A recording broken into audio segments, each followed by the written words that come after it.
Día 115. El milagro secreto. Por Jorge Luis Borges.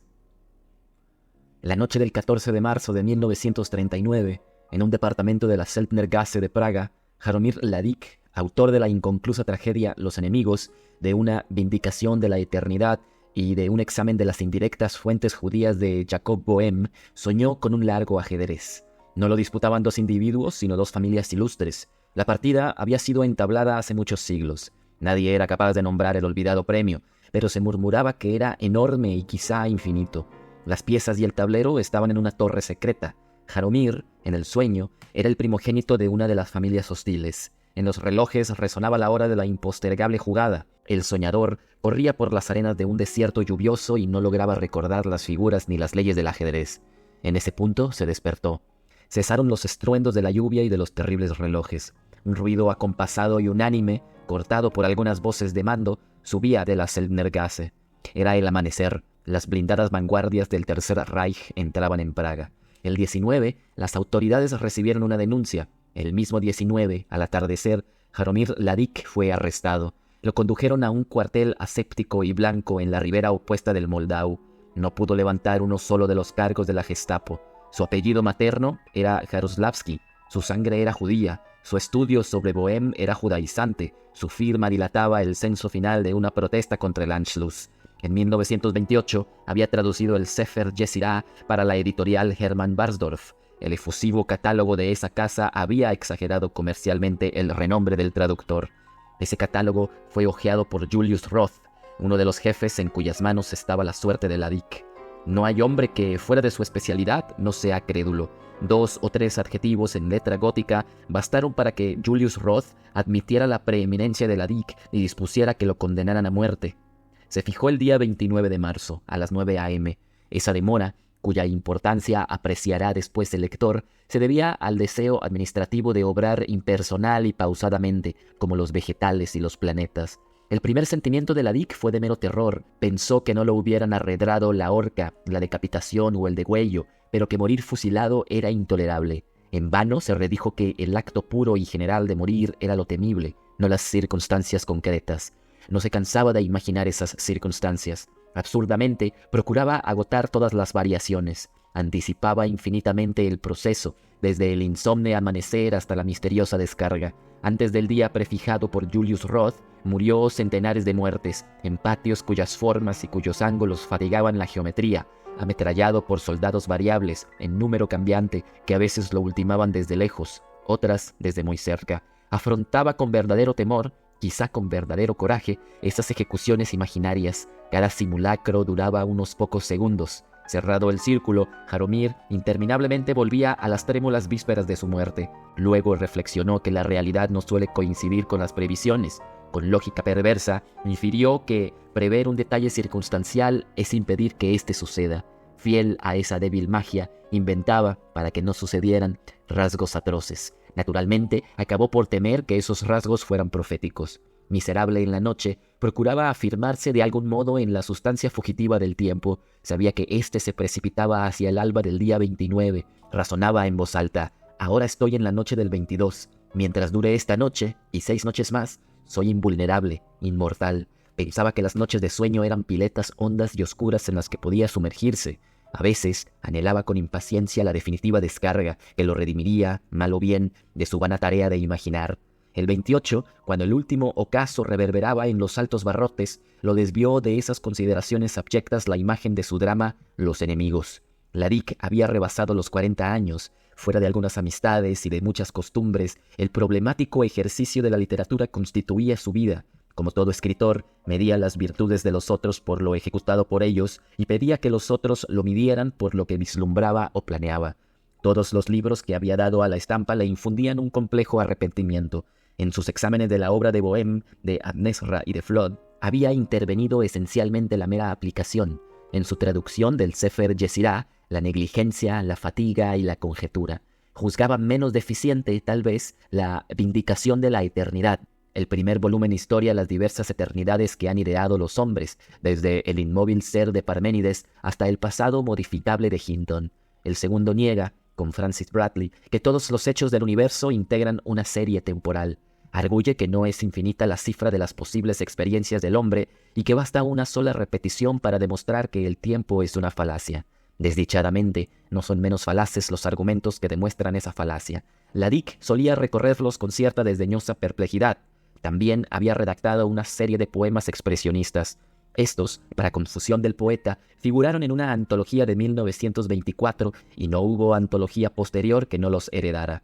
De todo ese pasado equívoco y lánguido quería redimirse Ladik con el drama en verso Los enemigos. Ladik preconizaba el verso porque impide que los espectadores olviden la irrealidad, que es condición del arte. Este drama observaba las unidades de tiempo, de lugar y de acción. Transcurría en Hradčany, en la biblioteca del barón de Römerstadt, en una de las últimas tardes del siglo XIX. En la primera escena del primer acto, un desconocido visita a Römerstadt. Un reloj da las 7, una vehemencia de último sol exalta los cristales, el aire trae una apasionada y reconocible música húngara. A esta visita siguen otras. Römerstadt no conoce las personas que lo importunan, pero tiene la incómoda impresión de haberlos visto ya, tal vez en un sueño. Todos exageradamente lo halagan, pero es notorio, primero para los espectadores del drama, luego para el mismo varón, que son enemigos secretos, conjurados para perderlo. Römerstadt logra detener o burlar sus complejas intrigas. En el diálogo aluden a su novia, Julia de Weidenau, y a un tal Jaroslav Kubin, que alguna vez la importunó con su amor. Este, ahora, se ha enloquecido y cree ser Römerstadt. Los peligros arrecian. Römerstadt, al cabo del segundo acto, se ve en la obligación de matar a un conspirador. Empieza el tercer acto, el último. Crecen gradualmente las incoherencias. Vuelven actores que parecían descartados ya de la trama. Vuelve, por un instante, el hombre matado por Römerstadt. Alguien hace notar que no ha atardecido. El reloj da las 7. En los altos cristales reverbera el sol occidental. El aire trae una apasionada música húngara. Aparece el primer interlocutor y repite las palabras que pronunció en la primera escena del primer acto. Römerstadt le habla sin asombro. El espectador entiende que Römerstadt es el miserable Jaroslav Kubin. El drama no ha ocurrido. Es el delirio circular que interminablemente vive y revive Kubin. Nunca se había preguntado Ladik si esa tragicomedia de errores era baladí o admirable, rigurosa o casual. En el argumento que he bosquejado intuía la invención más apta para disimular sus defectos y para ejercitar sus felicidades, la posibilidad de rescatar, de manera simbólica, lo fundamental de su vida. Había terminado ya el primer acto y alguna escena del tercero. El carácter métrico de la obra le permitía examinarla continuamente, rectificando los hexámetros sin el manuscrito a la vista. Pensó que aún le faltaban 2 actos y que muy pronto iba a morir. Habló con Dios en la oscuridad. Si de algún modo existo, si no soy una de tus repeticiones y erratas, existo como autor de Los enemigos. Para llevar a término ese drama, que puede justificarme y justificarte, requiero un año más. Otórgame esos días, tú de quien son los siglos y el tiempo. Era la última noche, la más atroz, pero 10 minutos después, el sueño lo anegó como un agua oscura. Hacia el alba, soñó que se había ocultado en una de las naves de la biblioteca del Clementinum. Un bibliotecario de gafas negras le preguntó, ¿qué busca? Ladik le replicó, busco a Dios. El bibliotecario le dijo, Dios está en una de las letras de una de las páginas de uno de los 400.000 tomos del Clementinum. Mis padres y los padres de mis padres han buscado esa letra. Yo me he quedado ciego buscándola. Se quitó las gafas y Ladik vio los ojos que estaban muertos. Un lector entró a devolver un atlas. Este atlas es inútil, dijo, y se lo dio a Ladik. Este lo abrió al azar. Vio un mapa de la India, vertiginoso. Bruscamente seguro, tocó una de las mínimas letras. Una voz ubicua le dijo, el tiempo de tu labor ha sido otorgado. Aquí, Ladik se despertó. Recordó que los sueños de los hombres pertenecen a Dios y que Maimónides ha escrito que son divinas las palabras de un sueño, cuando son distintas y claras y no se puede ver quién las dijo. Se vistió. 2 soldados entraron en la celda y le ordenaron que los siguiera. Del otro lado de la puerta, Ladik había previsto un laberinto de galerías, escaleras y pabellones. La realidad fue menos rica. Bajaron a un traspatio por una sola escalera de fierro. Varios soldados, algunos de uniforme desabrochado, revisaban una motocicleta y la discutían. El sargento miró el reloj. Eran las 8:44. Había que esperar que dieran las 9. Ladik, más insignificante que desdichado, se sentó en un montón de leña. Advirtió que los ojos de los soldados rehuían los suyos. Para aliviar la espera, el sargento le entregó un cigarrillo. Ladik no fumaba, lo aceptó por cortesía o por humildad.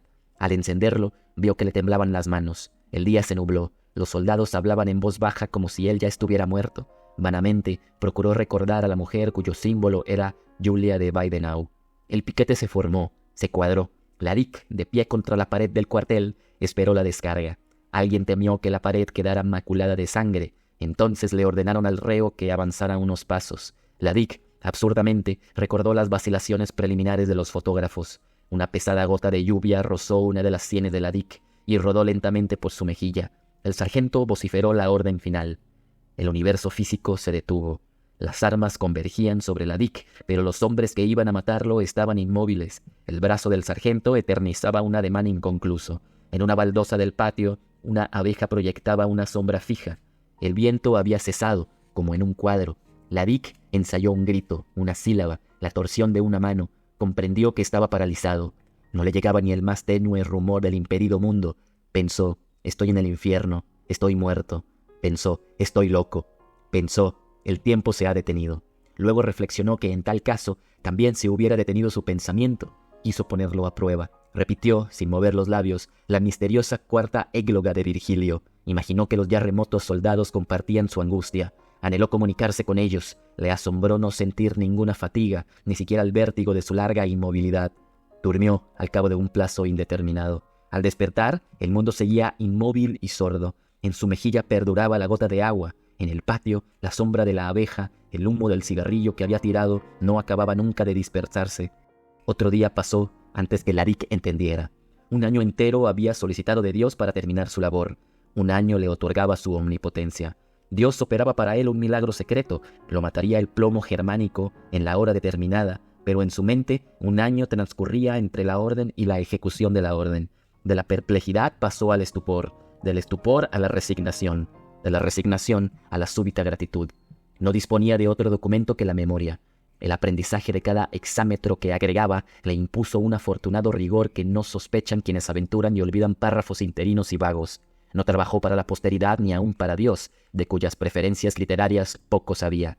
Minucioso, inmóvil, secreto, urdió en el tiempo su alto laberinto invisible. Rehizo el tercer acto 2 veces, borró algún símbolo demasiado evidente, las repetidas campanas, la música, ninguna circunstancia lo importunaba. Omitió, abrevió, amplificó. En algún caso optó por la versión primitiva. Llegó a querer el patio, el cuartel. Uno de los rostros que lo enfrentaban modificó su concepción del carácter de Römerstadt. Descubrió que las arduas cacofonías que alarmaron tanto a Flaubert son meras supersticiones visuales, debilidades y molestias de la palabra escrita, no de la palabra sonora. Dio término a su drama. No le faltaba ya resolver sino un solo epíteto. Lo encontró. La gota de agua resbaló en su mejilla. Inició un grito enloquecido. Movió la cara. La cuádruple descarga lo derribó. Jaromir Ladik murió el 29 de marzo a las 9:02 de la mañana.